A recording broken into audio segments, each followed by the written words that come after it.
moved to Sydney with a suitcase. Here's me. Nose is pierced, eyebrows pierced as well, but you can't see it because of the swoopy bangs. What did you work?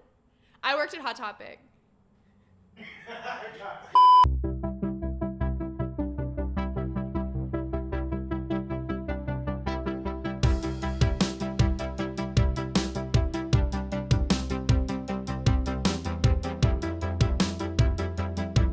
Hi, welcome to Silverlake. We're in Worklife Studios. This is my pandemic baby. It's a community space that I open for artists and creatives. We do everything from workshops to streetwear events, and it's a great place to come and make new friends. Silverlake is a really interesting neighborhood with a lot of history. Today you see a lot of artists, you see a lot of graphic designers, writers, directors. You get so much creative energy just walking down the street. I was in LA catching up with friends and jumped in an Uber from West Hollywood all the way to Silverlake. And the interesting thing is usually when you're in an Uber, you're on your phone. And so I happened to look up.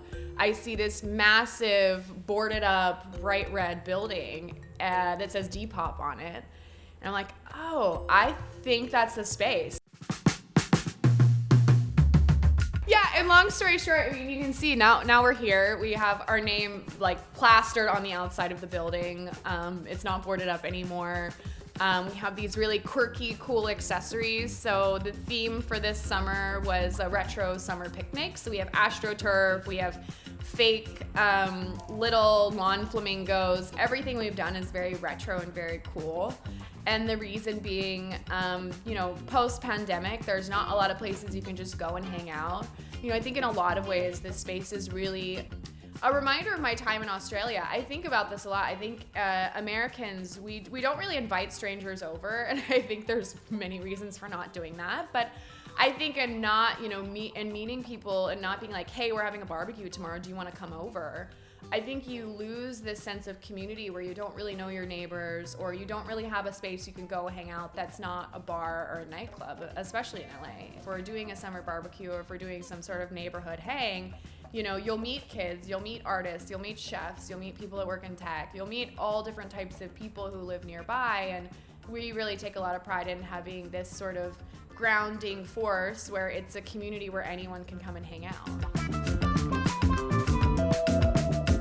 You have during the week Adobe, Canva, all these amazing companies that want to come and offer free education and training for creatives in the neighborhood. And so I think we're also sitting at this really interesting intersection of modern education / not everyone wants to take a formal course after they're done with a workday. And so I think doing workshops and hosting things like creative mornings really helps us to educate the neighborhood and create a safe space to ask maybe stupid questions without it feeling like reading a textbook. At its core, we want this to be a community space, and our definition of community is a safe space for all types of people. It's a space where we've done everything from bingo nights to artists coming through to, we've done a lot of stuff during Pride. And so we want to make this a safe space for anybody. And so a huge part of that is just these sort of interesting moments, if you will. We have a mural in the bathroom that's all of these key people from the factory. It's everything from Mick Jagger to Andy Warhol himself. Worklife Studios is a form of rebellion. It's a space that says this is not an office. We don't co-work from here. There are no computers. We're not really even open during the day. The whole point of this space is to say, if you're working from home or if you're getting shit done, you need an excuse to switch off, and you need an excuse to go talk to new people that aren't on Zoom. And so a part of this is saying our version of talking about mental health is having musicians come and sign merch, and we want to be the best day that you've had all year. And I think that's something that is its own form of rebellion. Maybe it's a kinder version of it, but I do think that there's a lot of my personality throughout. So many people gift us stuff. It's actually very funny. You'll notice like all of the gin here. So Wiz Khalifa and his team sent us these like beautiful bottles of gin that he recently created. The bathroom has all of these like, you know, celebrity founded cosmetics and quirky soaps and things like that. Okay, so I have a bunch of stuff to show you. Let's see if it makes sense for the interview though. I've got, so Cody Ko gave me these. He is one of my favorite YouTubers, podcasters. And the reason I love these, so he came up with this merch line that says, don't work, don't play, just sit.